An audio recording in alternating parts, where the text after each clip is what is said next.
Well. Looks like I've got some apologizing to do to some people in my live chat. I thought this main event would go a different way, but to be fair, a lot of people were picking Peter Yan by KO. I was picking Figgy by decision. Is what it is. Hey, but I've never been happier to see my pick go wrong in the main event. I've probably been happier, but I'm happy Peter Yan won. We're going to get into the breakdown of the card. Just as a little quick disclaimer, I don't bet, I don't gamble, I don't put bets on any of these fights. I don't recommend you bet on any of these fights. I make all these picks based off passion because I love the sport, and I find it entertaining. Now, that being said, let's start off with the prelims. So we had Heiser versus Nicholas Mata. I got this one completely right. I picked Nicholas Mata along with a few others. I know Jacob from We Want Picks actually picked Nicholas Mata as lock of the week after I made my pick. Hey, it's okay. You can copy me from time to time. I'll accept it. It is what it is. No, I'm joking, obviously. One day I'll be that notable. But, yeah. No, I picked Nicholas Mata. I think Nicholas Mata is actually just good. He just doesn't really have the great decision making when he's going after a finish. And there was a few moments where Heiser did land, but Nicholas Mata was just ahead all the time. I think Heiser literally got knocked down in every single round. Yeah, Nicholas Mata is just better. Not really going to do much in lightweight. Lightweight is a tough division, is what it is, but good fight nonetheless. Moving on, we have Long Zhao versus Li Qiang. I'm not going to lie, I think there's a fair argument that Li Qiang was actually ahead in each round, except for the third. And I was getting a little worried that Long Zhao was going to lose a decision here, even though he kept pointing to the ground. I guess he wanted to be the China Max Holloway. He was pointing to the ground every, minute, it felt like. Yeah. Long Zhao in the final round got a sick KO. But yeah, Long Zhao, sick KO, round 3, right on the chin, I think it was a jab, might have been a cross, put down Li Qiang. Overall, this was a high-paced fight, it was pretty technical. Pretty impressed with this fight. Bantamweights typically do, have a lot of technique. This fight was pretty good, man. I liked it, I enjoyed it. Happy Long Zhao won, that was my pick as well. Then we move on to Loner versus Jose Oka. I picked Loner. So far, I'm sweeping the prelims, as I normally do. Jose Oka. He was kind of just down every round, I felt. He might have been up on strikes, but I feel like that's a little not accurate, I guess. Because if you watch the fight, Loner in round 1, and at least in round 2, was just kind of outpacing Jose. There was a few moments where Loner would get a little wobbled here and there. But Jose was getting knocked down as well. I think in round 1 he got knocked down. I believe in round 2, I think he got wobbled. I can't remember if there was a knockdown. But Jose, I can't remember if it was round 2 or round 3, but Jose did have the back and was attempting a submission. I just think it was a little too late in the round to really do anything.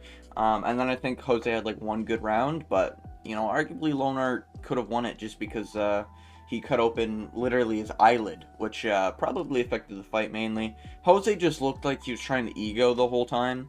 Loner was in there locked in, trying to land, the body kicks. Body kicks were money this fight. And yeah, Loner just looked good. Jose just looked bad.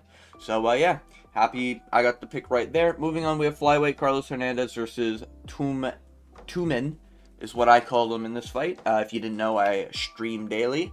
Check out my streams. You can come disagree with me, make fun of me for getting picked wrong, stuff like that. But hey, so far I'm sweeping the prelims. Carlos Hernandez whooped Tumen's ass. Now, this was a pretty close fight, to be fair.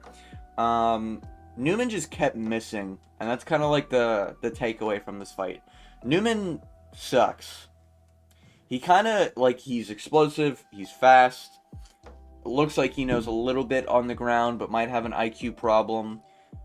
But he just keeps missing. He literally just never landed clean. Don't know why. Don't know what's going through his head.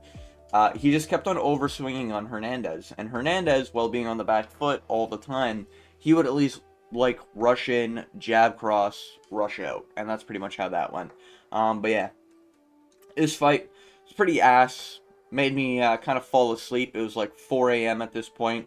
Then we move on to 5 a.m. Ming Shi versus Feng Xiao Can.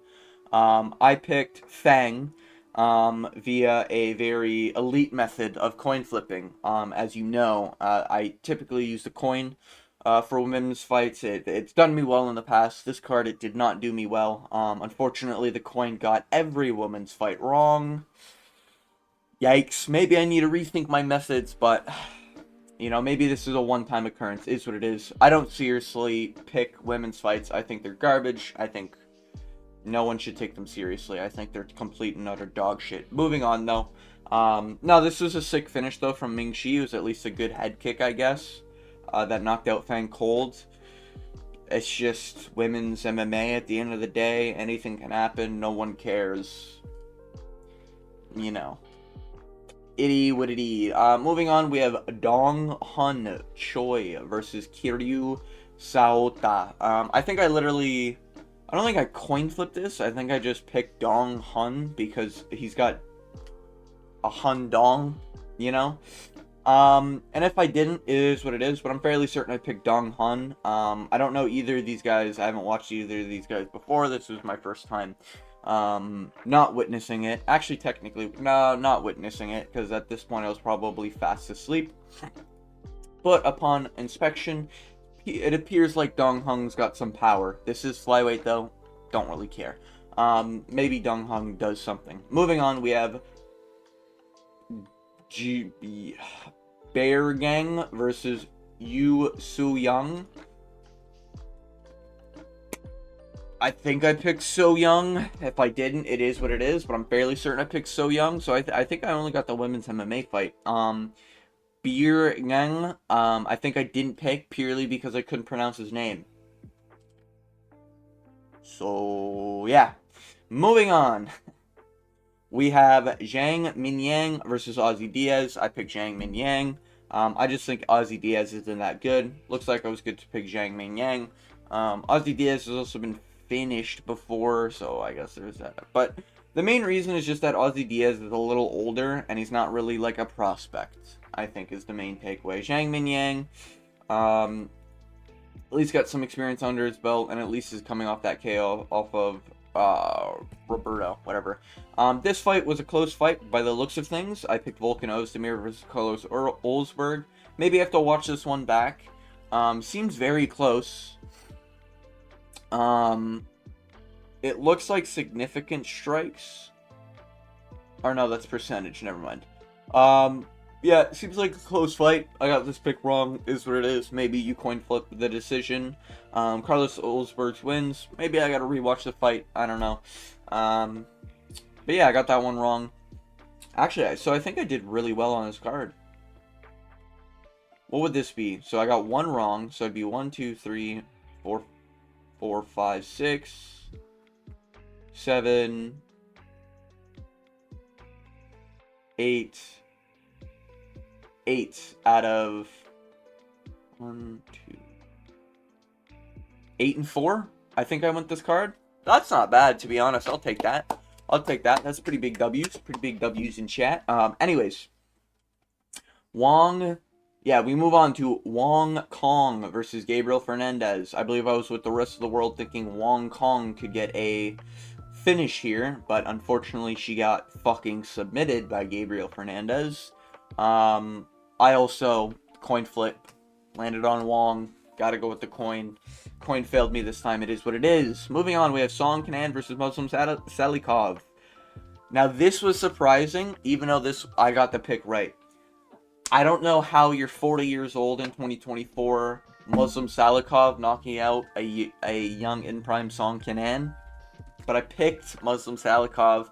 This is the true test for MMA casuals. I mean, if you pick Song Kanan, you're just a casual, let's be honest. Nah, but I maybe have to rewatch the highlight, because this is kind of like insane to think about Muslim Salikov knocking out Song Kanan. I know Song Kanan doesn't have a great chin. Is this the dude I'm thinking of?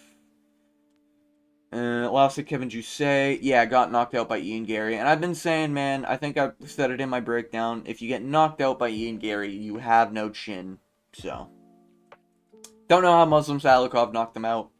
That's kind of crazy to think about. Moving on, we have Yan Xiaonan versus Tapathorici. The coin failed me again, unfortunately. However, I don't give a fuck about women's strawweight at all. Are they going to do Yan Xiaonan versus Zhang Weili again? Oh boy, you know, can't wait. I don't care. I really don't care. Moving on, we have Petr Yan, Deiveson, Figueiredo. Now, I did go Deiveson Figueiredo by decision. I thought he was going to be able to get the back, and I thought he was going to be able to hug. Now, from what I've been seeing online, some people were saying that it was a 3-2 on rounds, but for the most vast majority, it looks like it was a 4-1 on rounds. I was right about the decision. Petr Yan looked good, man. You know, I was concerned. My concerns were pretty much, number one, he said in the Merab fight that his entire body was on fire and in pain. And that was against a shit grappler. Deiveson Figueiredo is a dominant grappler. Aljamain Sterling also got Petr Yan's back in the rematch, and he was able to just kind of get the back. Petr Yan wasn't really able to do much. Seems like Petr Yan's learned, and it seems like Petr Yan's back with the fire up his ass, you know? Happy for him, happy for his kid. Apparently his kid was also, you know, very happy for him. He was like fucking, looked like he was hyperventilating, I guess. But, you know, Petr Yan, good guy, good chicken nugget. I'm happy he won. Now we get Petr Yan, O'Malley 2. Silence the doubters on either side. And yeah, we get to prove who the better striker is, pretty much. A lot of people think Petr Yan's the best bantamweight striker. Some people rate Sean O'Malley as the best bantamweight striker. Me personally, I'd pick Sean O'Malley, but we'll see. We'll see. But yeah, you do Petr Yan, Sean O'Malley 2, to silence the doubts, get the #1 contender, and then you have that winner go on and face Merab for the rematch. Because it is rematches upon rematches for the next little while in bantamweight. Sucks for Deiveson, man. Really does suck for Deiveson. I thought he was going to be able to handle the striking a little bit better, but Petr Yan is young. He is in prime. I get that.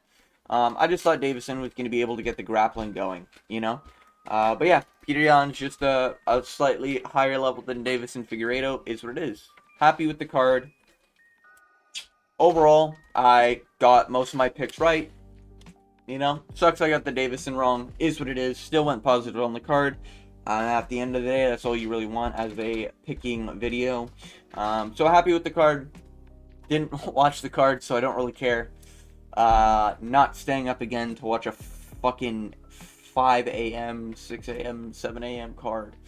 Next UFC card is in 2 weeks. I'll probably do my breakdowns this week. If anything changes, then I'll probably change the picks. But, let's hope nothing changes on 310. 310's looking like a really, really good card. I'm really enjoying the next card. Anyways, with that being said, that was my breakdown of UFC China, Yan versus Figueiredo. If you made it to the end of the video, this one was a little quicker. I wasn't able to watch most of it, but obviously I can infer from the decisions of a KO Muslim Salikov that Song Kanan just doesn't have a chin.